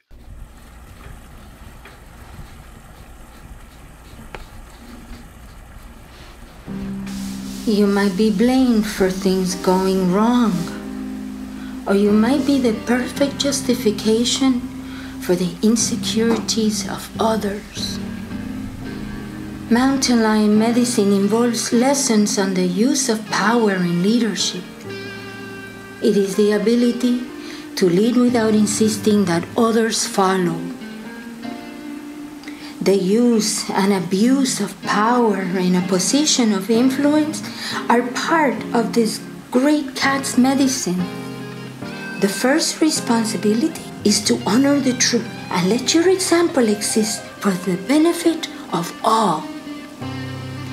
Responsibility is merely the ability to respond to any situation.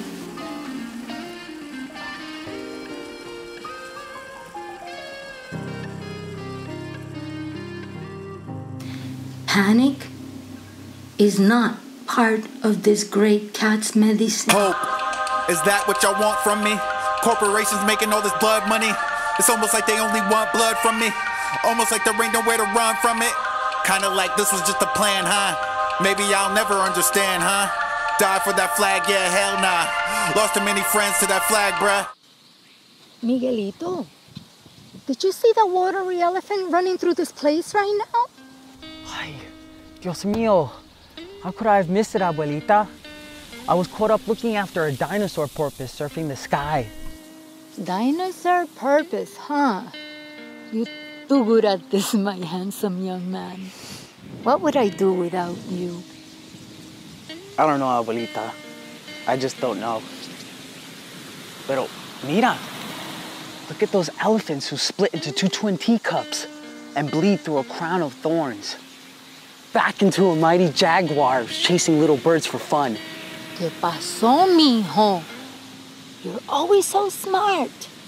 Why would a mighty jaguar chase on somebody for fun? You're right. The teeth and claws of a jaguar are not a toy. They are a responsibility. Oh, mijo, why spoil all the fun? We're just here enjoying the birds this evening, no?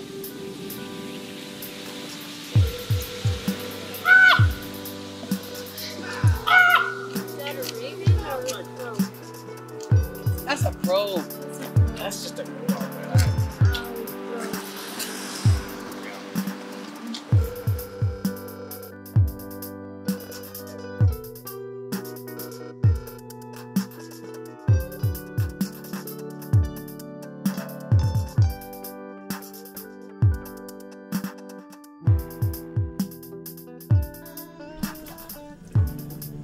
recognize all the different kinds of birds, mijo. Oye, Miguel, you aren't gonna drop all the mud inside the house, are you? No. Maria?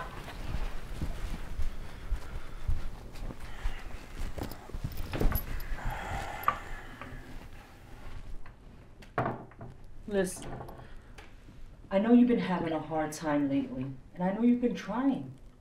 But trying is not enough. I really need you here right now. Okay? You know the deal? The deal?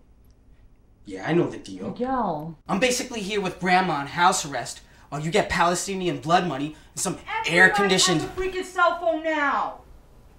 That's not true. Not everybody. Right. Not you, Miguelito. Because you don't need one. Because you're just so special. Miguel.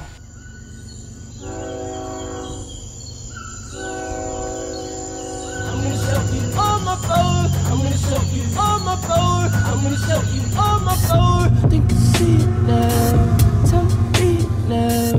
What you dream about? Can you see us now? Yeah, I'm screaming now. Can you hear me now? What's that one, mijo? That's another red-winged blackbird, Grandma. I don't get how you recognize all the different kinds of birds and life here. And once you get to know them all, there aren't really so many out here. And they're all so different. How about that very little pajarito que se ve bien chiquitito with the naranja and the azul? That's just a barn swallow, Grandma. It's very cute.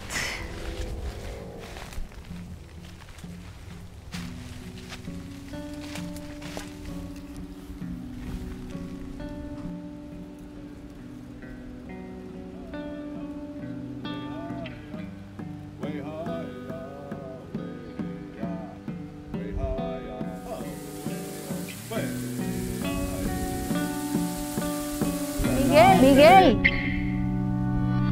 come meet my new friend, Luis.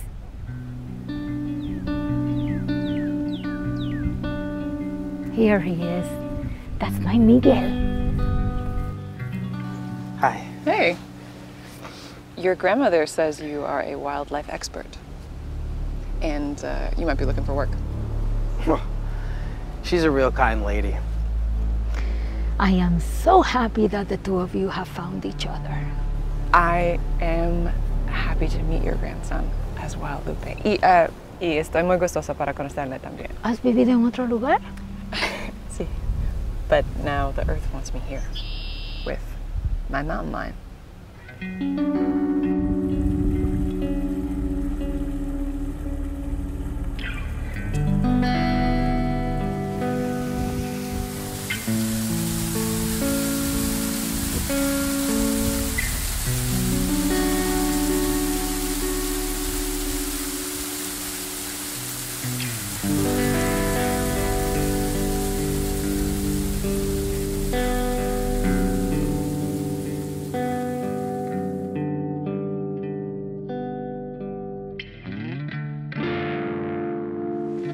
When a gift is not properly taken care of, it can become a source of harm. This Mountain Lion seed film is for us to learn to live with more respect for ourselves, each other, and the world around us. This is for everyone.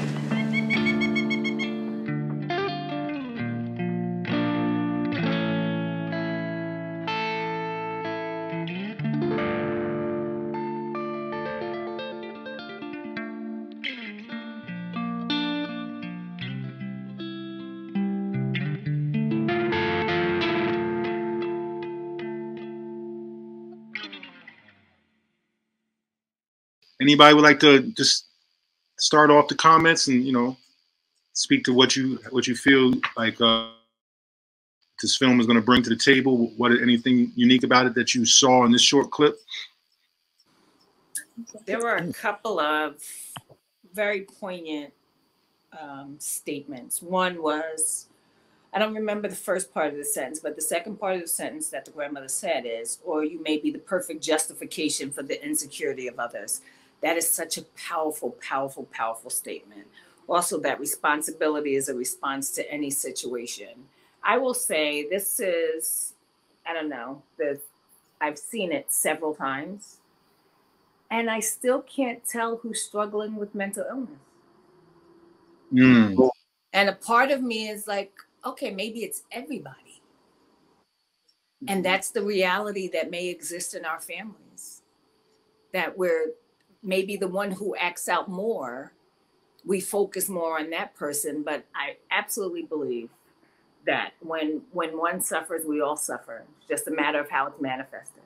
So just brilliant piece. I can't wait to see the balance of what Brooklyn will be able to create. It is a brilliant piece that very, I don't even want to say subtly, addresses mental illness and a responsibility of how we care for those who, and I'm not sure, like I said, if the grandmother was caring for the grandson or if the sister or aunt was caring, I don't know who was caring for who. I don't know if the girlfriend, the friend of the grandmother was a real person or an aberration in the mind of the grandmother and the grandson. So, I mean, I love the fact that it makes me not know.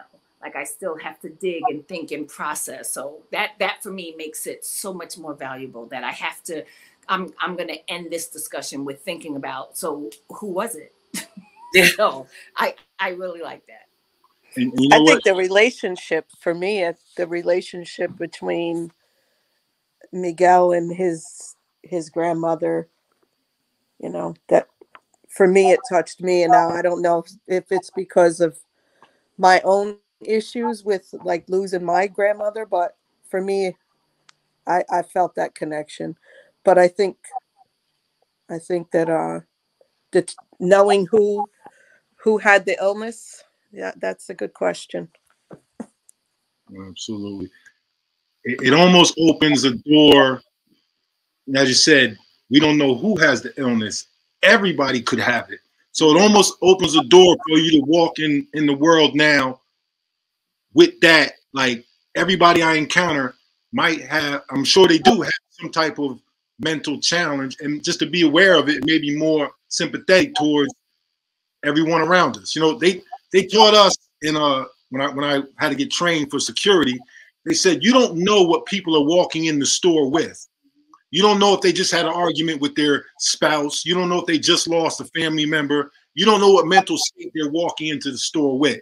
So you have to learn how to read people, you know what I mean? Just to, so you don't put yourself in a position or you don't, you know, overextend yourself, whatever the case may be. But I think the fact that might suggest that we don't know who has the mental issue kind of opens up the door to accept that we all might have it on some levels, and maybe to handle each other with a little bit more care.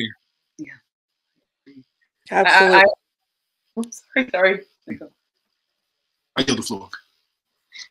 I guess I would have to agree with you, Poinsettia. I think that the opening line for me was perfect because it does talk about, you know, if you want to put a sort of racial justice lens on it, if we look at what is really going on with these crazy people, and I'm talking about the murderous white people that have been doing these things, in a sense, they're feeling justified because they're losing privilege. That's what's going on. They're losing a level of they're losing some legs up finally, and they're not happy about it.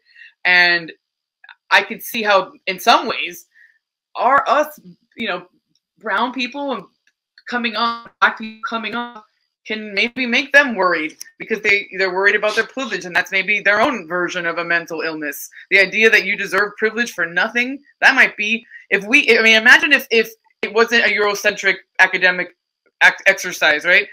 Maybe that kind of greed, that mindless capitalism, that would be considered a disease, right? If like, you know, indigenous perspectives were foundational to the creation of psychology, I think that the kind of greed that's willing to destroy villages and the entire ecosystems of places, that's psychotic, you know?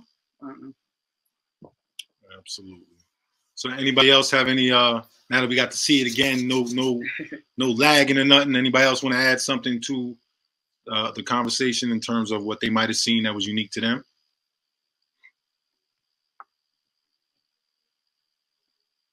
Okay, well, we have Brooklyn back. So Brooklyn, do you have any words for your guests, for the viewers? Yes, thank you, Still Turtle. And I want to just say thank you so much, my dear friends and relatives here tonight, sharing with me and with us, everyone here. And including, I missed your name. I'm sorry, a relative of Still Turtle. Oh, me?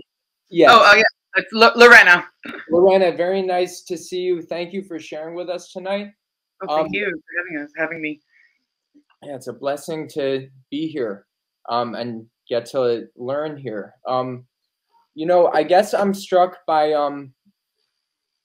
what you shared about with the example of just community life, with the example of, for instance, breastfeeding being, you know, a part of communal raising. It strikes me as a part of, you know, balance and health that is very much outside of the cultural reference frame here in America. And, you know, closely related, a wonderful companion example to one of the lessons that for me inspired this story, which was about a gentleman named Kuyach Itza from the Achuar community of Huachirpas was going into the city of Quito to basically, once a bunch of indigenous people were being murdered, you know, in protest to a fuel tax that made life unlivable. And maybe some folks saw this on the email I sent out. He explained to me that the meaning of his spear was not to go and do violence, but that he carried it into the city because a tiger doesn't leave its claws at the door. And I feel like it also connects to, you know, what Latanya shared with us about what is mental illness, and the answer to that question can only exist alongside a conception of mental health. And the same observation Latanya, or question, shared with this film is something I've been thinking also with respect to the killing of Jordan Neely, because when we hear about mental illness in that story, it is only for the person who was killed and held down by two others. While I only saw a little portion of the video, I didn't hear a single person say a word. And that's a step before you put hands on someone. So, you know, I'm wondering about our people, that's a big our planet Earth people, or maybe even smaller New York City people who what is the mental state of sitting still on a train while someone is killed while other people keep hands down, you know? And I guess just to bring it full circle in terms of the balance that, you know, the tiger claws of the spear and the communal breastfeeding and just healthy ways of relating to each other relate. I feel that like the shared mainstream culture is very much out of balance. And it, you know, one way I see the policing is basically the imbalance that occurs when only certain people are charged with protection of the community. And when that is your only way of relating to people, the claws might get quite a bit too big. And for people who feel well protected by the police, people might find themselves not even knowing what a claw ever was. And so I just feel like those are different sorts of imbalance. And I think I'm really grateful for this opportunity to, you know, just think about care and protection and look at other examples that, of course, survival is a part of it, and that predicates healthier balance and ways of relating to each other.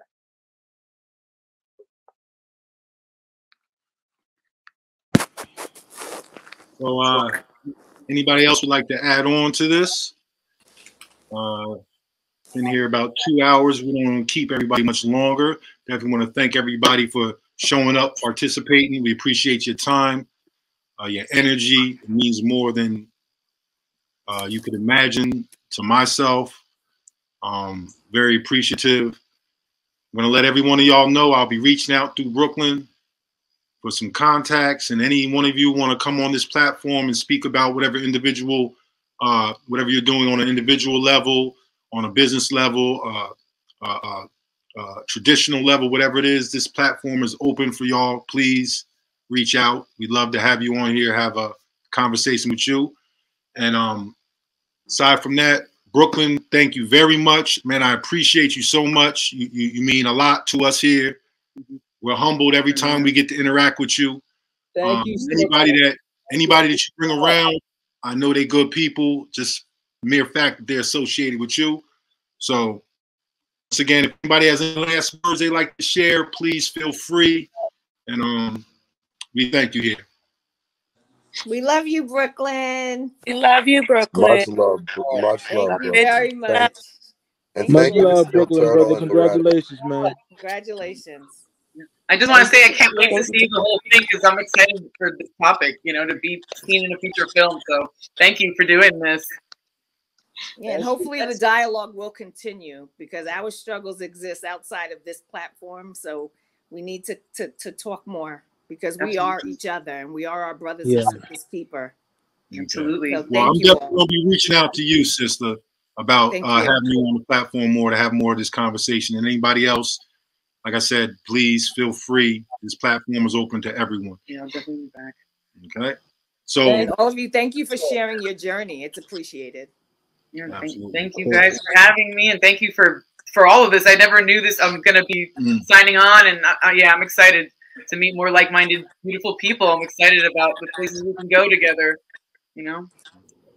So we'll say Lakeisha Canal, thank you very much. Nishi, Kanishi, Kanishi, Kanishi. And everybody have a great night. I know you're bless you all. Turtle Gang loves y'all. Good night. Thank you. Thank you. Bless you. I appreciate you. Thank you. Bye. All right. Truth to power. Rather me participate. Super unexpected, but happy. All right. All right. So we're gonna wrap this up a little bit, everybody. Thank you for tuning in. We're gonna be turning up, moving forward. Hopefully, we have more events like this. You can see we out here. That's how we're gonna wrap it up, man. Nice, beautiful Yeah, forest. we out here enjoying ourselves. You see this? See that? Out here enjoying this nature. And I want to thank everybody for tuning in. And we'll definitely be back with another great guest, another great show shortly. Peace.